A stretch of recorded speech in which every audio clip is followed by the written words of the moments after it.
But to me, I'm still holding out on the Steelers. I just wanted to say that about the Bengals because that was on my heart. It was on my heart. Your word choice was very poor. Okay. It was on my what? Why was it poor? Idiots. It's not very nice. Oh, you talking about when you address the fans as idiots? No. It wasn't very nice. Well, let me be very clear. Yeah. Okay.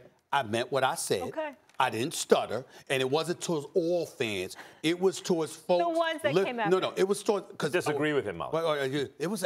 Do you understand that I actually have black folks coming up to me saying they think I'm too hard on Marvin Lewis? This is what they're saying to me. They're coming at me because they're saying, well, why can't you look out for the brother? Because I'm fair. And damn it, other people deserve a job. Let me stay focused. I want to why. come back to you now on the earlier question. Did they get robbed? No, they didn't get robbed. Listen, I don't want to get too technical about that one play, but if you look at the Bengals and how they played that actual play, they're the ones that were in the error. That wasn't a pick. Number one, you get a yard as far as the pick play is concerned. So that wasn't a legal pick by the Pittsburgh Steelers in that particular situation. Number two, defensively, they played it wrong, allowing Antonio Brown to come up inside, and nobody was in the middle of the field. Nobody. Antonio Brown off to the races. But number three, you're up 21-20. Okay, you're up 21-20. Andy Dalton comes back, gets you in the position, gets you as far as your defense in position to win the game. There are plays that you could have done to stop the Pittsburgh Steelers. And Max, you chose to jump on this whole situation where it was an illegal pick and the Cincinnati Bengals got robbed. Max, they had plays in that series where they could have stopped them and shut this down. Look, so why are you going to hop on a situation where you expecting the refs to try to bail you out? I'll tell you what. Ridiculous. No, it's not bail you out. First of all, what you said about it's within a yard, I disagree. I thought it was close. I thought that could go either way. I thought it was not within a yard. But the point is the league didn't point to that. The league said the defender initiated contact, which I also don't agree with. Even Dungy comes out and says, you're not going to get that call if you're the Bengals. That's code word for saying, yeah, technically it's true, but you're not going to get the call. That's an admission. That should have been called. It was a pick. It was design play. It's what sprung Antonio. It's the reason the Pittsburgh Steelers weren't kicking a 58-yard field goal. Now, I will say this. The Steelers, when you say, Eli, they're back, I will say this. You're right. In every game, there are blown calls. What I have a problem with is in high leverage moments, last play of the game type stuff. You got to get those right. They really are more important because everything that came before you have knowledge of. Now, this will determine the game. Well, right let me say this to you. There's a difference between a blown call and a missed call. Right. See, I'm saying the no calls happen all the time.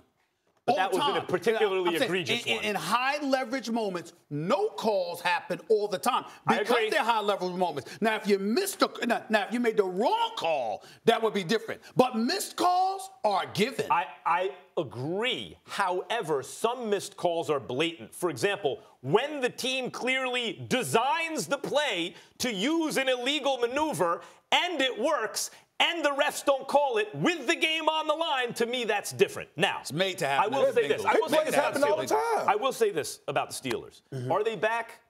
Yeah, this is the Steelers now. What did I see in this game? I saw Roethlisberger in big moments extend plays with his legs, keep his eyes down the field, deliver the ball. I saw Antonio Brown one-on-one with a good defensive back. Drake Kirkpatrick got roasted. I saw these guys making plays. Let me ask you a question. Yeah. And I think this goes to both of you.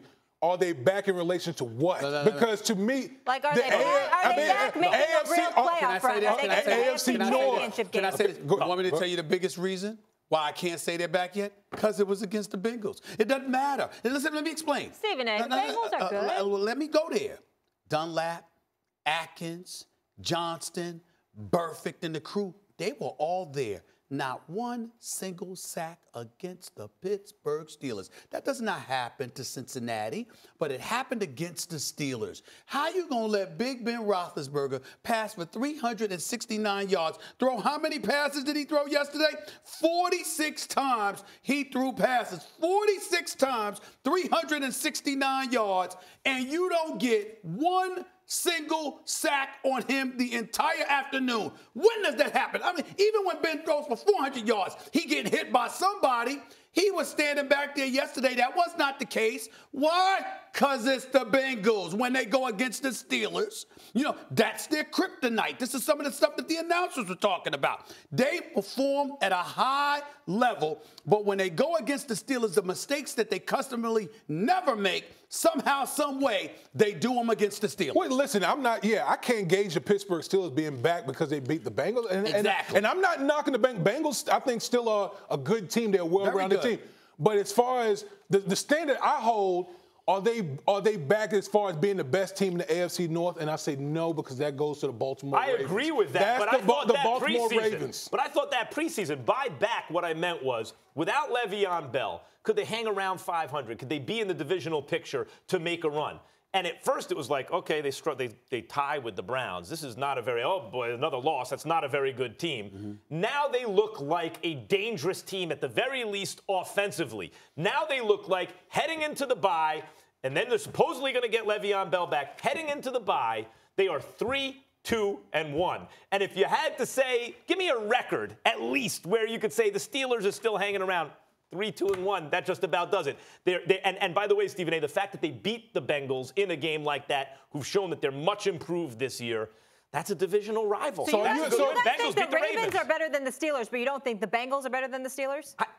I realize they just beat them, but still. The issue, are they back, is not, are they back to being the best team in the AFC North? I didn't think they were the best team in the AFC North before the season started. The question is, are they back in the thick of things in the AFC North? Are they back to being a threat? And the answer is yes. I mean, but to me, like, there's a certain standard with the Pittsburgh Steelers. When I hear, are they back, I'm like, are they back to being like the primary contenders to the Patriots or the Chiefs?